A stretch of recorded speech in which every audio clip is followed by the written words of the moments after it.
Apollo 11 America या यूं कहें कि नासा का एक ऐसा मून मिशन जिसने असंभव सी दिखने वाली चीज को संभव बनाकर रख दिया था।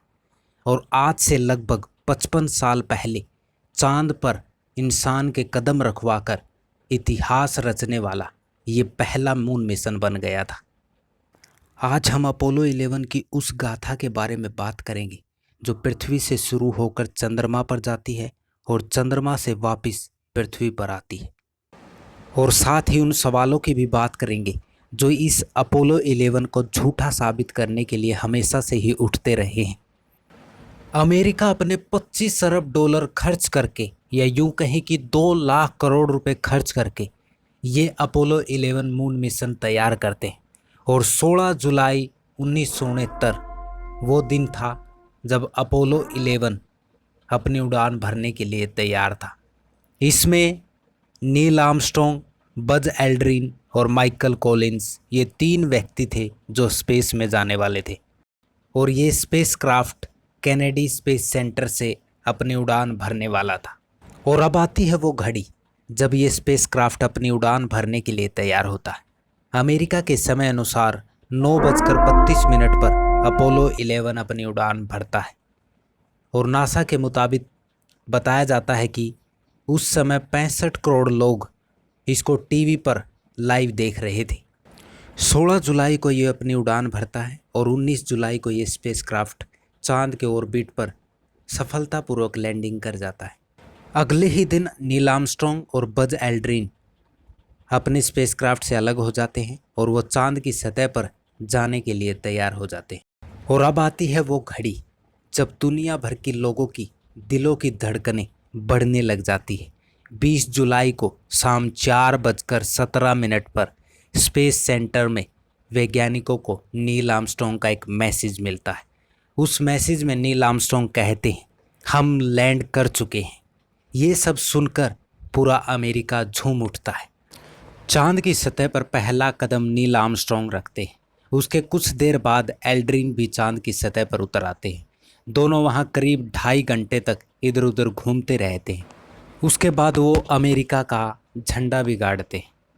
और इसी दौरान वो कुछ फ़ोटो खींचते हैं और रिसर्च के लिए वहाँ मिट्टी इकट्ठा करने लग जाते हैं।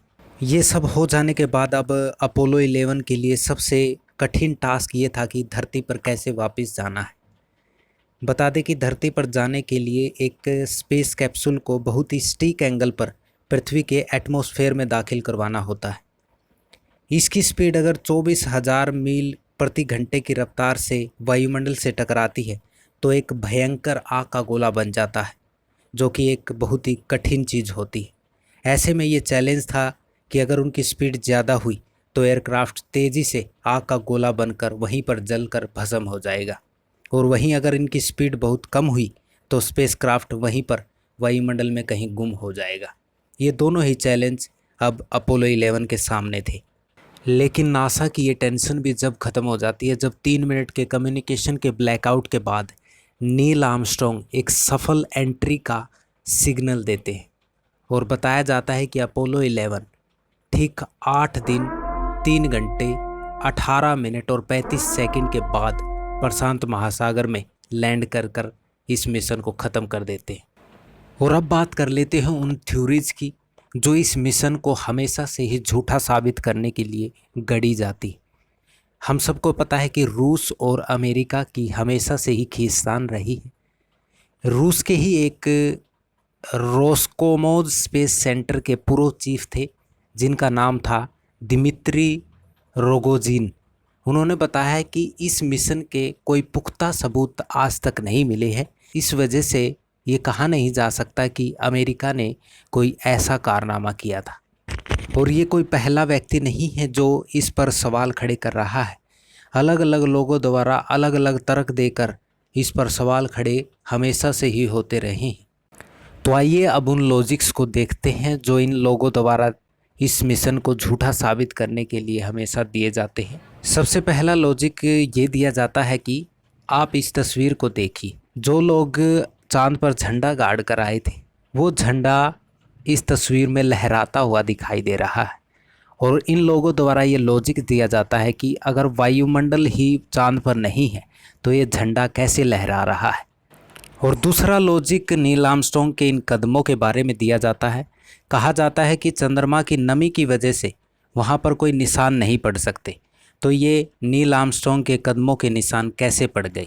और तीसरा लॉजिक इस तस्वीर को देखकर लगाया जाता है। कहा जाता है कि चांद पर कोई रोशनी ही नहीं होती, तो फिर अंतरिक्ष यात्रियों की ये परछाई कैसी।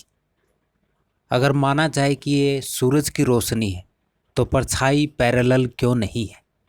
ये सवाल हमेशा से ही खड़ा होता रहा है। और चौथा लॉजिक इस तस्वीर को देखकर लगाया जाता है और कहा जाता है कि चांद की तस्वीरों में एक भी तारा क्यों नहीं दिख रहा है, जबकि वहाँ पर कोई वायुमंडल ही नहीं। वायुमंडल की वजह से फ़ोटो बिगड़ने का कोई सवाल ही नहीं उठता। ये सब लॉजिक लगाकर इस अपोलो 11 पर हमेशा से ही सवाल उठते रहे। आपको क्या लगता है, ये अपोलो 11 सच था या झूठ? कमेंट करके ज़रूर बताएं।